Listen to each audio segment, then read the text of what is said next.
আল্লাহ আমার রব, এই রবি আমার সব। দামে দামে তুন মনে তারি অনুভব। তোমার দুনিয়াতে আমি যেদিকে তাকাই, অথই নিয়ামতে ডুবে আছি সবাই। পাক পাখালির গানে শুনি তসবি কলো রব, তসবি কলো রব। আল্লাহ আমার রব, এই রবি আমার সব। আসসালামু আলাইকুম, আলহামদুলিল্লাহ, আসসালাতু ওয়াসসালামু আলা রাসূলিল্লাহ। প্রিয় দর্শক, আপনারা যারা দেশে আছেন প্রবাসে, সবাইকে জানাই অনেক অনেক প্রীতি ও শুভেচ্ছা। শুরু হলো এনটিভি আয়োজিত এবং লাভ হলো নিবেদিত অনুষ্ঠান আপনার জিজ্ঞাসা। আপনাদের সাথে আছি আমি জয়নুল আবেদিন আজাদ। আর আপনাদের মনোযোগের প্রশ্নের জিজ্ঞাসার জবাব দিচ্ছেন বিশিষ্ট আলেম ডক্টর মোহাম্মদ সাইফুল্লাহ। আসসালামু আলাইকুম ওয়া রাহমাতুল্লাহি ওয়া বারাকাতুহু। প্রিয় দর্শক, চলুন তাহলে জিজ্ঞাসার জগতে। শুরুতে একটি ইমেল, এটি পাঠিয়েছেন আবুল কাশেম জামালপুর থেকে। লিখেছেন, আমরা কয়েকজন বন্ধু একত্রিত হয়ে সবাই কিছু করে টাকা দিয়ে কিছু পণ্য ক্রয় করলাম। কিছু পণ্যের দাম কম, আবার কিছু পণ্যের দাম বেশি। সেগুলো একত্র করে লটারি করলে জায়েজ হবে কি? এটা লটারি করবে কিসের ভিত্তিতে? যেমন মনে করুন চারজন বন্ধু এবং চারটা পণ্য, কিন্তু এখানে মূল্যের মধ্যে ফারাক আছে, কম বেশি আছে, তাহলে লটারি জায়েজ হবে না। জি, এটা কম একটা বেশি। না, একটা কম বেশি কিন্তু পণ্যের দাম যদি সমান সমান হয় তাহলে এখানে লটারি করা জায়েজ হবে। কিন্তু পণ্যটা যদি নির্দিষ্ট নাও থাকে, কিন্তু যেহেতু দামের মধ্যে কম বেশি রয়েছে, এই জন্য এই ধরনের পণ্যের উপর লটারি করা জায়েজ নেই। তাহলে আপনি একজনকে ঠকালেন, আরেকজনকে। আর ওনাদের মেনে নেয়, যে আপসে মেনে নেয়, ঠিক আছে আমরা কে কোনটা নেবো, লটারি করে নিয়ে কম বেশি হয়েছে, আমাদের মধ্যে কোনো আপত্তি নেই। যে মেনে নেয় এই কম বেশি, না, মেনে নিলেও জায়েজ নেই। মেনে নিলেও জায়েজ নেই, সুদের সম্ভাবনা রয়ে গেছে, যেহেতু সবাই শেয়ার করেছে। তাহলে সে কী করবে এখন? সেখানে কাজ হচ্ছে মানে পণ্যের যে কোয়ালিটি, সে কোয়ালিটি ভিন্ন হতে পারে, অথবা পণ্যের যেই মানে বৈশিষ্ট্য, মানে পণ্য বিভিন্ন ধরনের হতে পারে, কিন্তু এর যেই মূল্য, ভ্যালুটা অবশ্যই সমান হতে হবে। ভ্যালুটা সমান হতে পারে যে এটা মানে বই, এটা মানে প্লেট, তারপরে এটা পণ্য নানা রকম হতে পারে, হ্যাঁ, কিন্তু মূল্যটা অবশ্যই সমান হতে হবে। কারণ হচ্ছে মূল্যের মধ্যে কম বেশি করার অর্থ হচ্ছে কেউ এর মধ্যে ক্ষতিগ্রস্ত হলো, আর মানে কেউ কারো টাকা নিয়ে, একজন আরেকজন টাকা নিয়ে গেল। যেমন যিনি 50 টাকার জিনিস পেলেন আর যিনি 100 টাকার জিনিস পেলেন, অথচ শেয়ার করেছেন সবাই 100 টাকা করে, এখানে তারতম্য হয়ে গেল। তাহলে সেই ব্যক্তি 50 টাকা ক্ষতিগ্রস্ত হলো, আরেকজন ব্যক্তি তার কাছ থেকে 50 টাকা নিয়ে গেল। সুতরাং এখানে প্রতারণা রয়েছে, এটা এক প্রকারের জুয়া, এটা জায়েজ নেই ইসলামী শরীয়তে। আমরা জানলাম বিষয়টি সম্পর্কে। প্রিয় দর্শক, আমাদের হাতে আরও একটি ইমেল, এটি পাঠিয়েছেন মনোয়ার হোসেন কোরিয়া থেকে। লিখেছেন, দুপুরে জাওয়াল সময় অর্থাৎ নামাজ নিষিদ্ধ সময় কখন থেকে কখন? এটা কি জোহর নামাজ ওয়াক্ত শুরু হওয়া পর্যন্ত? ধন্যবাদ। জাওয়ালের সময় নামাজের কোনো নিষিদ্ধ ওয়াক্ত নেই। জাওয়াল বলা হয় থাকে সূর্য পশ্চিম আকাশে হেলে যাওয়া, এটাকে জাওয়াল বলা হয় থাকে। জাওয়াল থেকেই তো আপনি জোহরের ওয়াক্ত হয়ে গেছে। এই যে দেখালে জাওয়াল, যখন মানে জাওয়াল মধ্য গগন থেকে হেলে পড়বে, যখন হেলে পড়বে তখনই মানে জোহরের ওয়াক্ত। যেটা নিষিদ্ধ ওয়াক্ত সূর্য যখন একেবারেই মধ্যাকাশে এসে যাবে তখন। আর এই সময়টুকু অনেক লং টাইম না, এটা হয়তো 5 থেকে 7-10 মিনিট হতে পারে সর্বোচ্চ। আমরা এটা দেখতে পাবো বিভিন্ন সময়, মানে এটা কিন্তু এক টাইম হবে না। মানে আজকে এক টাইম, আগামীকাল আরেক টাইম, শীত মৌসুমে এক ধরনের, তারপরে গরমের মৌসুমে আরেক ধরনের, বর্ষার মৌসুমে এক ধরনের। এই টাইমটুকু আপনাকে অবশ্যই ক্যালেন্ডার দেখেই নির্ধারণ করে নিতে হবে। মধ্যাহ্নের সময়টা কখন, এটা আপনাকে ক্যালেন্ডার দেখেই নির্ধারণ করে নিতে হবে। এটি সর্বোচ্চ কেউ বলেছেন 6 মিনিট, সর্বোচ্চ 6 বা 7 মিনিট। এর আগেও সালাত পড়া জায়েজ রয়েছে, এর পরেও সালাত পড়া জায়েজ রয়েছে। আমরা জানলাম বিষয়টি সম্পর্কে। প্রিয় দর্শক আরও লিখেছেন, কেউ যদি জোহর ওয়াক্ত শুরুর 4-5 মিনিট আগে মসজিদে প্রবেশ করেন, তবে কি 2 রাকাত তাহিয়াতুল বা দাখিলুল মসজিদ নামাজ পড়তে পারবেন? ধন্যবাদ। মসজিদে প্রবেশ করার সাথে সাথেই তিনি যদি মসজিদে বসতে চান, তাহিয়াতুল মসজিদ পড়ে মসজিদে বসবেন এবং তাহিয়াতুল মসজিদ পড়বেন। ইজা দাখালা আহাদুকুমুল মসজিদ ফালা ইয়াজলিস হাত্তা ইউসাল্লি রাকাতাইন রাসূলুল্লাহ সাল্লাল্লাহু আলাইহি ওয়াসাল্লাম হাদিসের মধ্যে ইরশাদ করেন, যখন তোমাদের মধ্যে কোনো ব্যক্তি মসজিদে প্রবেশ করলো, সে যেন মসজিদে 2 রাকাত তাহিয়াতুল মসজিদ না পড়ে সে যেন না বসে। এখান থেকে বোঝা যাচ্ছে যে মসজিদে যদি কেউ বসতে হয় অবশ্যই 2 রাকাত পড়ে বসবেন। এক্ষেত্রে কেউ যদি মসজিদে এমন সময় প্রবেশ করেন যে সময় একেবারে সূর্য মধ্য আকাশে, অথবা যে ওয়াক্তটাকে ওয়াক্তুল মানহি আনহু, মানে যে ওয়াক্তের সালাত আদায় করা, নফল সালাত আদায় করা নিষেধ করা হয়েছে, মানে সেই ওয়াক্তে যদি কেউ প্রবেশ করে থাকেন, সেই ক্ষেত্রে সেই ব্যক্তির জন্য জায়েজ আছে, তিনি হোল্ড করতে পারবেন, অপেক্ষা করবেন, হয়তো মানে এই সময়টুকু অতিক্রম করার জন্য 5 মিনিট 7 মিনিট অপেক্ষা করে তিনি সালাত আদায় করতে পারেন। এই অবস্থায় তিনি মসজিদে বসবেন না, কিন্তু যদি মসজিদে তিনি বসেন অবশ্যই তিনি 2 রাকাত তাহিয়াতুল মসজিদ পড়েই বসবেন, যেহেতু মসজিদে তাহিয়াতুল মসজিদ না পড়ে বসা এই কাজটি আল্লাহ রাসূল সাল্লাল্লাহু আলাইহি ওয়াসাল্লাম নিষেধ করেছেন। যদি কেউ তাহিয়াতুল মসজিদ না পড়েন তাহলে তিনি মসজিদে বসলে তিনি গুনাহগার হবেন এর জন্য। আমরা জানলাম বিষয়টি সম্পর্কে। প্রিয় দর্শক, আমাদের হাতে আরও একটি ইমেল, এটি পাঠিয়েছেন রাবেয়া সুলতানা রুমা। লিখেছেন, জরুরি প্রয়োজন ছাড়া অহেতুক ছবি তোলা তো ঠিক নয়। কেউ যদি বিশেষ কোনো মুহূর্তকে স্মৃতি হিসেবে ধরে রাখার জন্য ডিজিটাল ডিভাইসে ছবি তুলে তাহলে কি সেটা জায়েজ হবে? যেমন বিয়ের সময় পরিবারের সবাই মিলে একসাথে হয়ে ছোট বাচ্চাদের কিছু ছবি তুলে মোবাইলে সংরক্ষণ করে রাখা। আবার মেয়েরা কি তাদের নিজস্ব মোবাইলে, যেখান থেকে ছবি অন্য কোনো বেগানা পুরুষ দেখে ফেলার কোনো আশঙ্কা নেই, সেই মোবাইলে 2-1টা ছবি তুলে সংরক্ষণ করে রাখতে পারবে? যদিও আমি যে বিষয়গুলো উল্লেখ করেছি সেগুলো কোনো জরুরি প্রয়োজনের বিষয় নয়, তবে শুধু স্মৃতি হিসেবে ডিজিটাল ডিভাইসে এভাবে ছবি তুললে কি গুনাহ হবে? ধন্যবাদ, গুরুত্বপূর্ণ প্রশ্ন করেছেন। প্রথম কথা হচ্ছে ডিজিটাল ডিভাইসে ছবি তোলার বিষয়টি নিয়ে আলেমদের বর্তমান যুগের মুসলিম স্কলার যারা আছেন তাদের মধ্যে দ্বিমত হয়েছে। বাকি আমরা যতটুকু মনে করে থাকি সেটা হচ্ছে এই, যদি কোনো নিডস দেখা দেয়, প্রয়োজন দেখা দেয়, তাহলে ছবি উঠে রাখতে পারেন, অসুবিধা নেই। সেক্ষেত্রে যদি মনে করেন যে একটা মানে ঘটনা, একটা অবস্থান, এটা স্মৃতি হিসেবে থাকা দরকার, সেক্ষেত্রে যদি কেউ উঠান তিনি উঠে রেখে দিতে পারেন। এক্ষেত্রে উচিত হচ্ছে তাকে এটা সংরক্ষণ করা, যাতে করে বিশেষ করে যারা মহিলারা রয়েছেন তাদের ছবি যেন কোনোভাবেই ভিন্ন পুরুষদের কাছে না যায়, সেটাকে সতর্কতার সাথে সংরক্ষণ করা এটা ওয়াজিব হবে। এক্ষেত্রে ছবি ডিভাইসে উঠিয়ে রাখলে এই যুগের গবেষক ওলামায়ে কেরামগণ বলেছেন যে এটি নাজায়েজ হবে না। তবে আমরা দেখি যে ছবি তোলার প্রবণতা এখন ব্যাপক, যেহেতু প্রত্যেকের হাতেই ডিজিটাল ক্যামেরা, এবং আপনার সেলফি তুলতে নদীতে পড়ে মারা যাচ্ছে, ট্রেনে কাটা পড়তেছে। সেলফির যে প্রাদুর্ভাব সেটা খুব ভয়ঙ্কর হয়ে যাচ্ছে। তো এটার কারণ হচ্ছে একটাই, সেটা হলো এই, যেহেতু যে ব্যক্তি জীবনে কোনোদিন মানে সে হয়তো একটাও ছবি উঠাতে পারতো না, যদি ক্যামেরাম্যান হিসেবে তাকে নিয়োগ দেওয়া হতো, খুব সহজ হয়ে গেছে। কিন্তু জিনিসটা এত সহজ করে দিয়েছে যে প্রত্যেকটা ব্যক্তি ক্যামেরাম্যান, প্রত্যেকটা ব্যক্তি ছবি উঠাচ্ছে, এবং ছবি এত ব্যাপক হয়ে গিয়েছে যে মনে হচ্ছে যেন ছবি তোলাটা মানুষের এখন একটা অভ্যাসে পরিণত হয়ে যাচ্ছে। এখান থেকে ফিরে আসতে হবে। আপনি আরও লিখেছেন, আমাদের বাড়িতে একটি অ্যালবাম আছে যাতে আমার ছোটবেলার ছবি সহ পরিবারের অন্য সদস্যদেরও প্রিন্ট করা ছবি সংরক্ষণ করা আছে। এই প্রিন্ট করা ছবিগুলো কি অ্যালবামে রাখাটা ঠিক হবে, নাকি ছবিগুলো নষ্ট করে ফেলা উচিত?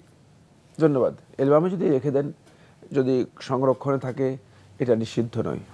জি, আমরা জানলাম বিষয়টি সম্পর্কে। প্রিয় দর্শক, আমাদের হাতে আরও একটি ইমেল, এটি পাঠিয়েছেন কুইন ক্যানিজ। লিখেছেন, যদি কোনো স্ত্রী তার স্বামীকে উদ্দেশ্য করে বলে যে পরিবর্তন হলে হোক, না হলে তালাক দেখ, এরপর যদি স্বামী পরিবর্তন না হয় তাহলে কি কোনো তালাক হবে? যেহেতু স্ত্রী বলেনি যে পরিবর্তন না হলে তালাক হয়ে যাবে, বলেছে তালাক দেখ, মানে স্বামীকে দিতে বলেছে, স্ত্রীর তালাক দেওয়ার অধিকার আছে কাবিন নামায়। না, এটা কোনো ধরনের তালাক হবে না। স্ত্রীর এই বক্তব্যের মাধ্যমে কোনো ধরনের তালাক হবে না। আমরা জানলাম বিষয়টি সম্পর্কে। প্রিয় দর্শক, আমাদের হাতে আরও একটি ইমেল, এটি পাঠিয়েছেন মোহাম্মদ ইরতেজা। লিখেছেন, ইনশাআল্লাহ কখন বলা সুন্নাহ? ধন্যবাদ, খুবই গুরুত্বপূর্ণ প্রশ্ন করেছেন। সুন্নাহ হচ্ছে কোনো ভবিষ্যতে কোনো কাজ করবেন, কোনো কাজের জন্য ইন্টেনশন করেছেন। আমরা ভাই মোহাম্মদ ইরতেজা আপনার ইমেল পড়ছিলাম। আপনি আরও লিখেছেন, সেজদার সময় অনিচ্ছাকৃতভাবে সেজদার অঙ্গগুলোর কোনো একটি বা একাধিক অঙ্গ যদি মাটি থেকে উঠে যায় তাহলে কি সেজদা শুদ্ধ হবে? যেহেতু আপনি অনিচ্ছাকৃতভাবে বলেছেন তাহলে সিজদা হয়ে যাবে, কিন্তু ইচ্ছাকৃতভাবে যদি সিজদার সময় আপনি আল্লাহ নবী সাল্লাল্লাহু আলাইহি ওয়াসাল্লাম যেভাবে বলেছেন, উমিরতু আন আসজুদা আলা সাবআতি আযম, আমাকে 7টি অঙ্গের উপর সিজদা করতে নির্দেশ দেওয়া হয়েছে। যদি কোনো ব্যক্তি ইচ্ছাকৃতভাবে এই 7টি অঙ্গের যে কোনো একটি অঙ্গ তিনি আলাদা করে নেন মাটি থেকে, তাহলে তার সিজদাও হবে না, সালাতও হবে না। বাকি আপনি যেহেতু অনিচ্ছাকৃত এই কথাটি উল্লেখ করে দিয়েছেন, অনিচ্ছাকৃত কোনো ব্যক্তি যদি এই ধরনের ভুল হয়ে যায় তাহলে তার সিজদা হয়ে যাবে, নামাজ দ্বিতীয়বার পড়ার প্রয়োজন নেই। আপনার শেষের প্রশ্নটি কিছুটা বিচিত্র। আপনি কার বই কীভাবে কার অনুবাদে কিনবেন প্রশ্ন করেছেন। তো এখান থেকে আমরা কেন একটু আনন্দিত হচ্ছি যে আপনার গ্রন্থ পাঠে যে মনোযোগিতা, আপনি ইসলাম জানতে চাচ্ছেন সে বিষয়টি ভালো। আপনি লিখেছেন তাফসিরে ইবনে কাসিরের বঙ্গানুবাদ কোনটি কিনব? ধন্যবাদ। তাফসির ইবনে কাসিরের বহু বঙ্গানুবাদ রয়েছে। আপনি তাফসির ইবনে কাসিরের প্রফেসর ডক্টর মুজিবুর রহমান যে অনুবাদটি করেছেন সেটাও থেকে উপকৃত হতে পারেন। Mujibur Rahman, professor doctor Mujibur Rahman. আমরা বিষয়টি সম্পর্কে জানলাম। প্রিয় দর্শক, আমাদের হাতে আরও একটি ইমেল, এটি পাঠিয়েছেন কুমিল্লা থেকে আনোয়ার হোসেন। লিখেছেন, সম্প্রতি টিভি নিউজের পেপারে অনলাইনে একটা ভিন্ন রকম নিউজ দেখলাম। রাজশাহীর তানোর উপজেলায় 30 ফুট উঁচু খেজুর গাছের মাথায় উঠে নামাজ আদায় করে চাঞ্চল্য সৃষ্টি করেছেন আব্দুর রহিম নামের 28 বছরের এক যুবক। সোমবার বিকেলে উপজেলার কুঠিপাড়া গ্রামে ওই যুবক নামাজ আদায় করেন। নামাজ পড়া শেষে বাংলাদেশের জাতীয় পতাকা গাছে উঁচিয়ে শহীদদের প্রতি সম্মান প্রদর্শন করেন তিনি।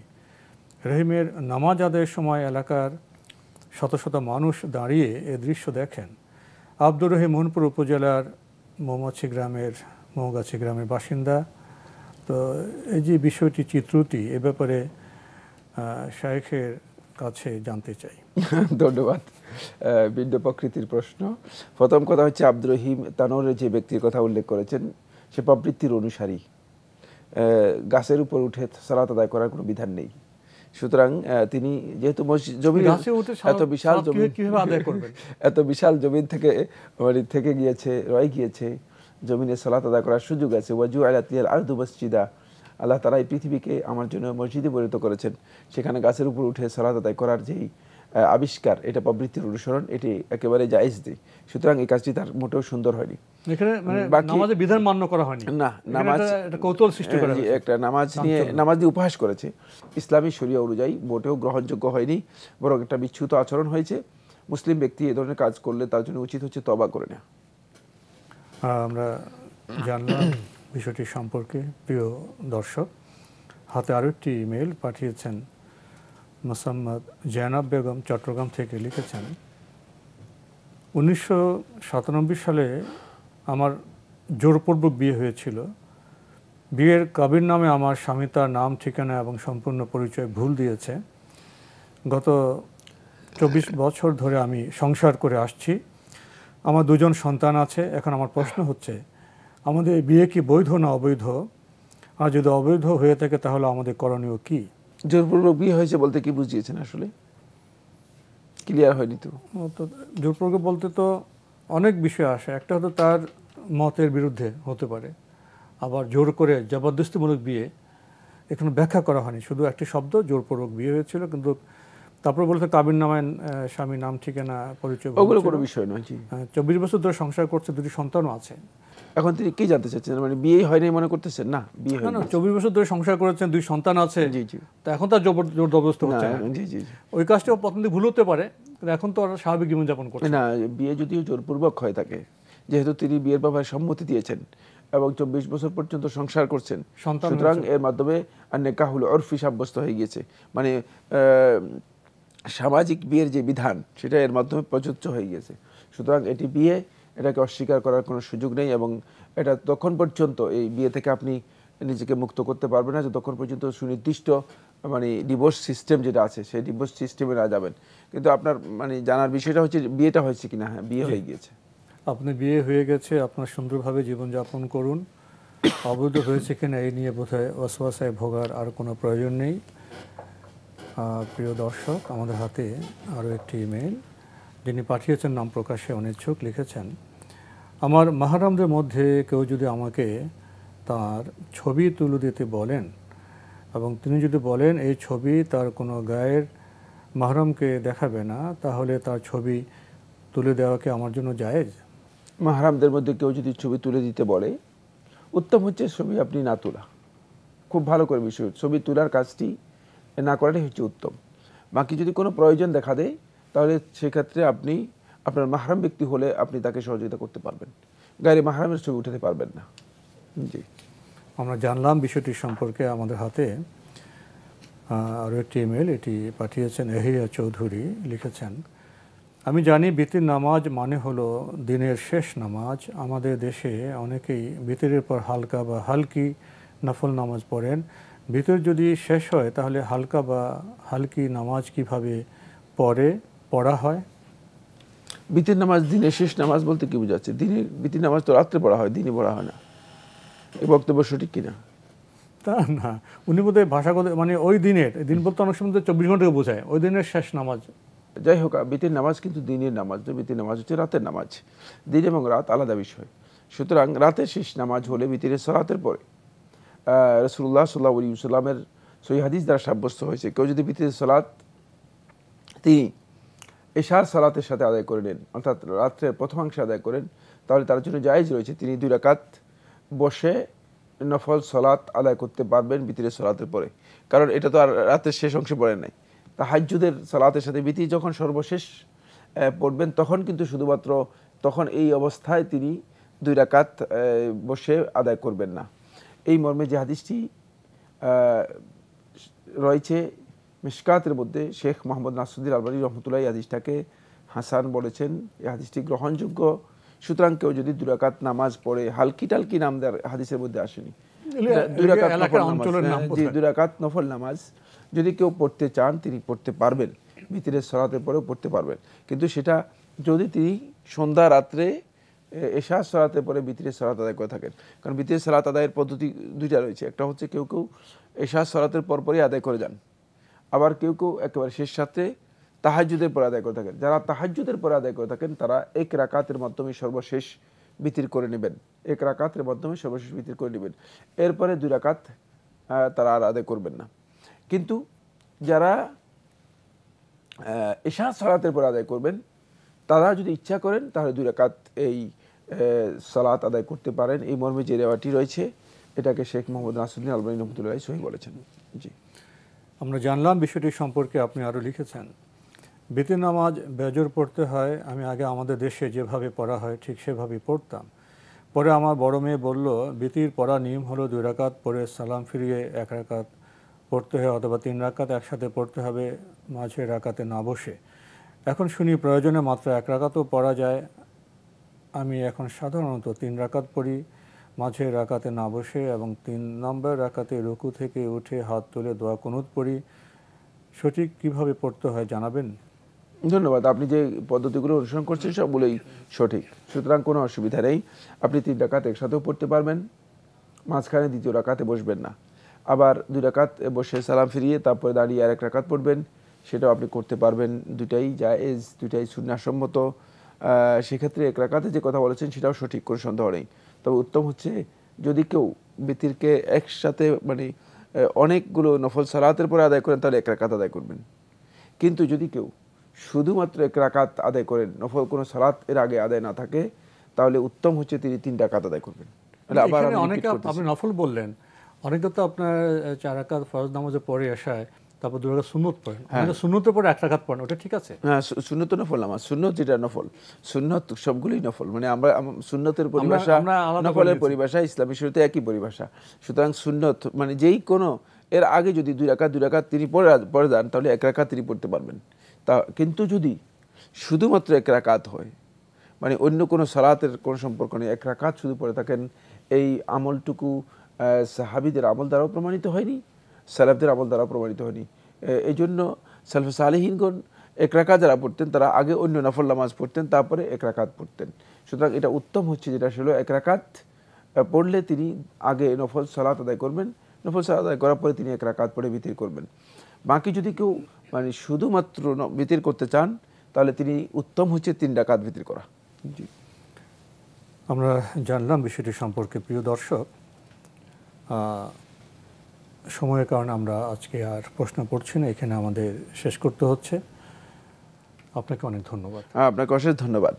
প্রিয় দর্শক, দেখছিলাম এনটিভি আয়োজিত এবং লাভ হলো নিবেদিত অনুষ্ঠান আপনার জিজ্ঞাসা। আমাদের অনুষ্ঠান আপনারা এনটিভি অনলাইনে দেখতে পারবেন। ভিজিট করুন www.ntvbd.com। এছাড়া ইউটিউবে এবং আমাদের ভেরিফাইড ফেসবুক পেজে অনুষ্ঠান দেখতে পারবেন। নামাজ সম্পর্কে, বিশেষ করে বিতির নামাজ সম্পর্কে আমরা অনেক প্রশ্ন পেয়ে থাকি। উপলব্ধি করি আমরা হয়তো দীর্ঘদিন ধরে বিশেষ কোনো মাযহাব অনুসরণ করছি, তো মাযহাবের শুদ্ধ বিষয় আছে। তো যখন কোনো আমার দ্বন্দ্বে পড়ে যায় তখন আমাদের হাদিসের কাছে যেতে হবে, সেখানেই আমাদের জন্য রয়েছে মুক্তির পথ। প্রিয় দর্শক, চিঠি লিখুন, প্রশ্ন পাঠান আমাদের ঠিকানায়। পরিচালক আপনার জিজ্ঞাসা, এনটিভি, বিএসসিসি ভবন, 7ম তলা, 102 কাজী নজরুল ইসলাম অ্যাভিনিউ, কারওয়ান বাজার, ঢাকা 1215। ইমেল অ্যাড্রেস আপনার জিজ্ঞাসা @ntvbd.com। মহান আল্লাহ আমাদের সবাইকে নিরাপদে রাখুন, রাখুন শান্তিতে। আসসালামু আলাইকুম। আল্লাহ আমার রব, এই রবি আমার সব, দামে দামে তুন মনে তারি অনুভব। আল্লাহ আমার রব, এই রবি।